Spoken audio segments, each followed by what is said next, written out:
हाय, आप देख रहे हैं इंडिया न्यूज इन खबर और मैं हूं विष्णु शर्मा। बड़ी खबर आई है, अमित शाह ने बीजेपी के 3 नेताओं पर डिसिप्लिनरी एक्शन लेने की बात कही है। जो बीजेपी की अनुशासन समिति है, उन 3 नेताओं के बयान भेजे हैं। कहा है कि 10 दिन में इस पर फैसला लिया जाए और एक्शन लिया जाए। तो जब चुनाव लगभग खत्म होने को हैं, चुनाव प्रचार आज खत्म हो जाएगा, जिन जगह नहीं हुआ है, आखिरी चरण का 7वां चरण है, 19 तारीख को मतदान होना है, 23 को सरकार बननी है। तो ऐसे में इनमें से कुछ बयान हालिया हैं और एक बयान अनंत हेगड़े का थोड़ा सा पुराना है, इसी साल का। तो ऐसे में कौन है वो 3 नेता और कैसे, क्योंकि ये बयान सारे इस तरह के हैं कि हिंदूवादी बयान है, बीजेपी की छवि वैसी है और बीजेपी आमतौर पे ऐसे बयानों पर इतना एक्शन लेती नहीं दिखती। पहली बार ऐसा हुआ है कि 3 नेताओं पर, जिनमें से तीनों सांसद के कैंडिडेट हैं, एक यूनियन मिनिस्टर है और एक मौजूदा सांसद है, यानी 2 सांसद हैं जिनमें से एक यूनियन मिनिस्टर है और एक नया चेहरा है जिसके बारे में आप सब जानते हैं, दिग्विजय सिंह के खिलाफ लड़ रही हैं भोपाल से, साध्वी प्रज्ञा ठाकुर। इन तीनों से पहले पार्टी ने माफ़ी मंगवाई, अपना बयान वापस लेने को बोला और उसके बाद इन पर एक्शन लेने के लिए जो पार्टी की अनुशासन समिति है, उनको इन तीनों के बयान और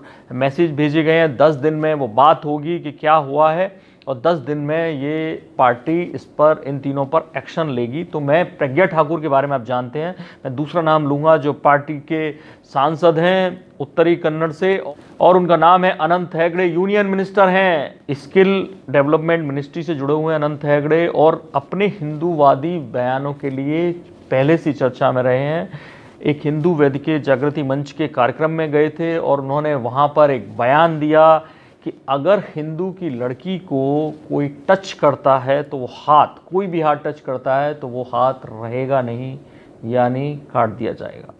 दूसरा जो बड़ा नेता है जिस पर एक्शन लेने की बात की है अमित शाह ने, वो दूसरा बड़ा नेता है, बीजेपी का सांसद है, दक्षिण कन्नड़ से सांसद और इस बार वहां से फिर चुनाव लड़ रहा है, वो है नलिन कुमार कातिल। उन्होंने एक ट्वीट किया था 16 मई को लगभग 1:30 बजे, वो ट्वीट बाद में डिलीट कर दिया। वो ट्वीट आप पढ़िए अपनी स्क्रीन पर, क्या लिखा उन्होंने, कन्नड़ में है वो ट्वीट, लेकिन मैं आपको उसका बता देता हूं कि उस ट्वीट में उन्होंने लिखा कि गॉडसे ने 1 मारा, कसाब ने 72 लोगों को मारा, राजीव गांधी ने 17,000 लोगों को मारा। यू जज who is more cruel in this, यानी आप तय करिए कि इनमें से कौन ज्यादा बड़ा क्रूर है।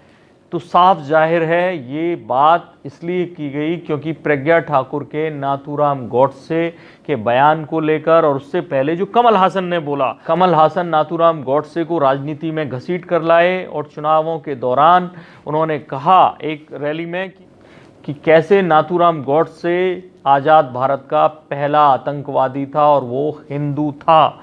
तो उसके बाद ये सब बयानबाजी शुरू हुई। ऐसे में प्रज्ञा ठाकुर का जो बयान था, वो बयान क्या आया, वो बयान नाथूराम गॉडसे को लेकर जब उनसे सवाल पूछा गया तो उन्होंने क्या कहा कि देशभक्त थे नाथूराम, हैं और रहेंगे।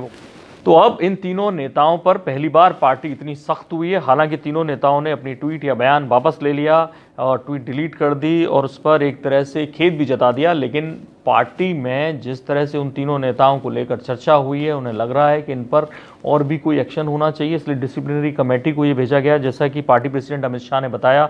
और 10 दिन का करिए इंतजार, क्या होगा इन पर एक्शन वो पता चलेगा। लेकिन लोग ये भी कह रहे हैं कि चुनाव के नतीजे तब तक आ जाएंगे, तब तक ये एक्शन क्यों नहीं लिया गया।